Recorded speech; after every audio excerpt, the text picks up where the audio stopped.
It's the college football offseason, which means our brains start going into overreaction mode. We're going to predict everything that happens before a game is even played, before spring football is underway. We want to see which rosters are going to be building off of success or which ones are crumbling under the pressure. And one team that could absolutely fall apart this year, without it even being their own fault, is Florida. Billy Napier is in a world of hurt going into 2024 and has to show promise if he wants to stick around for 2025. But the question turns to, what does a winning season look like for Florida, knowing what's at stake? What's up, SEC Unfiltered? It's Cole Thompson here. Make sure you hit the subscribe button down below, the ring notification. That way you don't miss a single episode of SEC Unfiltered. Comment, what do you think is a winning formula for Billy Napier to stick around in 2025? Make sure that you follow us on social media, TikTok, Instagram, Twitter, X, whatever you call it, at SEC Unfiltered. Follow me on social media at Mr. Cole Thompson, my own YouTube channel where I break down all college football at Mr. Cole Thompson. Subscribe to the podcast wherever you get your podcast listening systems, Apple Music, Spotify, Google Play, YouTube for that matter. And to keep up with everything going on in the best conference in all of athletics, make sure you check out SECUnfiltered.com. So what does a winning season look like for Florida? Let's just go back and have a serious conversation for a second. How did Florida get here? How did Florida get to this point? Well, I have a theory that maybe Billy Napier was a little bit too rich for his britches when he was hired by the Gators, and he marched into Greg Sankey's office and realized, I'm the next newcomer. Go ahead and embrace what's coming to Gainesville. You are ready to go ahead and see what I'm going to do. And Greg Sankey didn't appreciate that. And Billy Napier didn't appreciate that he didn't appreciate him. So he dropped a steaming pile of number 2 on his desk and say, what are you going to do about it? And Sankey sat there pondering in the filth and said, okay, execute Order 66 in 2024. A pivotal year for you, Billy. Best of luck.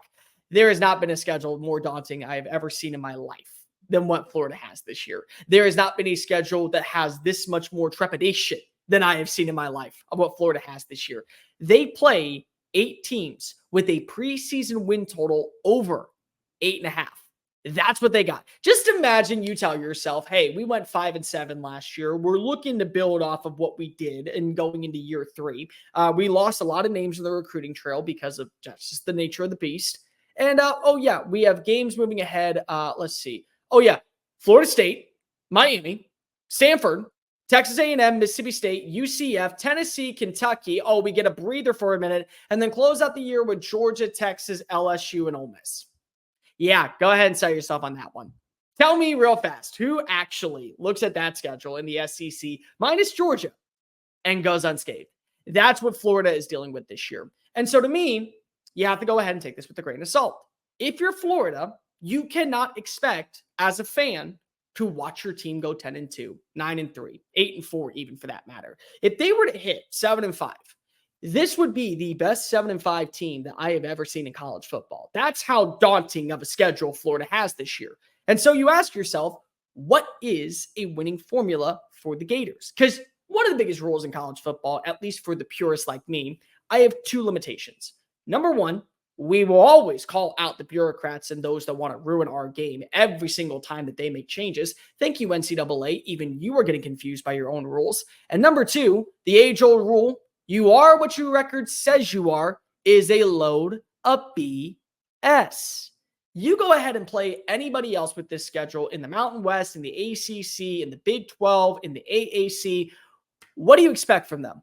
0-12, 2-10, 3-9. And so Florida, which does have a lot of flaws, we're going to say, Billy Napier has to go 9-3 to save his job. Well, would you do the same thing if you had Kansas State in the schedule?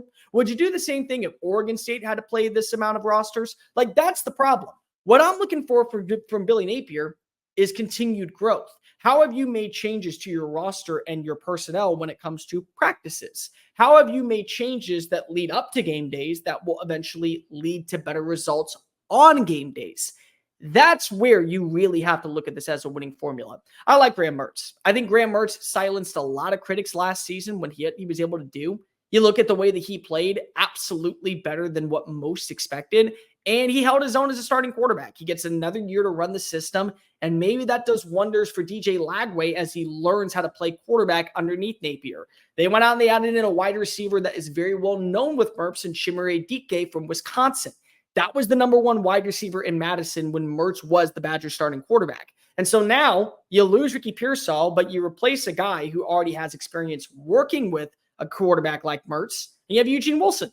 That's a 1-2 combination. You still have Montreal Johnson. Yes, it sucks that you lose Trevor Etienne. Especially sucks because you're losing to the enemy in Georgia, but you still have a good running back. How do you feel about your offensive line? Did you make enough changes on that side to where you feel confident that there's going to be enough protection for Mertz next season? How do you feel about your defensive line? You win in the trenches, people. That's the bottom line of the story. If you want to be successful in college football, primarily in the SEC, you win in the trenches. Is that enough to get you to 5.5 wins? Because that's really what we're looking at. The betting odd total for me, if you can get to 6-6 in bowl eligibility, that feels like you're safe if you're Billy Napier. Maybe not in Scott Strickland's eyes. Definitely not in most of the Florida Gator fans' eyes. But in terms of when you look at this schedule, you can hit the 5.5 over. I don't see why we don't bring you back next year, especially if you look at the way they win games. Last season, they were 5-2 going into the bye. They come out and they play Georgia, and then they lose the last 5, and they finished the year 5-7. They played well. They had some good wins. They got the win over Tennessee, a game that many people thought was going to be the year where finally the Vols get over the hump in the swamp. They get that win, and they play pretty competitively at times against Georgia. They play pretty competitively at times against several really good opponents. I thought the game against Utah, they probably could have won if they had more stability or time with Graham Mertz at quarterback. They found a way to beat up on Kentucky. They found a way to beat up on Vanderbilt. They found a way to beat up on South Carolina. You played well enough against, I would say, LSU to a standard. You nearly beat Missouri late in the season. Can you close out games? That's the main question if you are Billy Napier. Can you find a way to not allow teams to fight back? That comes with the defense. How does Austin Armstrong really build off of another year in Gainesville? Do you trust your linebacking core? Scooby Williams is off to Texas A&M with Jay Bateman. Do you feel like that you upgraded that linebacker coach? Do you feel like you upgraded that defensive line coach with Sean Spencer gone? Are those moves to where you feel confident? Yes, right now, we can at least play meaningful football. You start off the year against Miami. That's a very must-see game. And the main reason why is because Miami, they're a contender. Like it or not, Miami is a contender in the ACC. They have a quarterback in Cam Ward that is going to, I think, pull them to at least 2 or 3 wins. Last season, if he was on the roster with Shannon Dawson, maybe Miami is making it to Charlotte to play against Florida State. You play against Florida State to close out the year. Every game in between. Now this is where you have to feel like you can at least hold your own. You got a game against Kentucky. You got to go to Knoxville to play Tennessee. That's a little tricky. You get UCF at home. UCF, hate to break it to you, folks. UCF is going to be a team that you don't want to face on Saturdays, especially if Gus Malzahn gets the exact same version of KJ Jefferson that was making his name back in 2021. If that's the version that goes to Orlando, there's going to be a lot of fun in the bounce house this year. They may end up going to Arlington and maybe even the college football playoff. You do have Kentucky, but you have them at home. That should be maybe a toss-up. Georgia, we already know that game. We can just chalk that one up as an L. But can you hold your own down the stretch? Can by the Georgia game, let's just say you finish the year and you have 6-6 record, but by the Georgia game, you're at 5 wins, maybe 4 wins, but you're able to hold your own. Let's just say you have a great performance from Graham Mertz. Let's just say the defense forces 2 picks on Carson Beck. Can you build off of that? Can maybe you get an upset over Texas, the newcomers in the SEC? Could you hold your own against LSU? Could maybe you play against Ole Miss in your own backyard and feel very confident? And then when you go travel to Doak Campbell, can you pull an upset against DJU and Mike Norvell? Could you do one of those things? And then I look at production. Can this team be maybe top 40 in passing? Can this team maybe be top 30 in third down conversion? Can this team maybe be top 40 in run defense? Top 45 in pass defense? Are you playing games where it's close? Because that's all I'm looking for at this point. If you get to 7-5 and your losses come to, let's just say, Georgia, Tennessee, Miami, Ole Miss, LSU, but you get an upset over Florida State, You're able to hold your own against UCF. You beat Miami. You do those things. You pull off a few upsets. Would you be content bringing Billy Napier back? I think so. I think it's too early to go ahead and determine what is this season. To me, this is one of those times where the age-old saying, you are what your record says you are, is actually the most invalid as possible, because nobody would go unscathed, besides maybe Georgia, and I would throw in Ohio State at a national perspective in this schedule.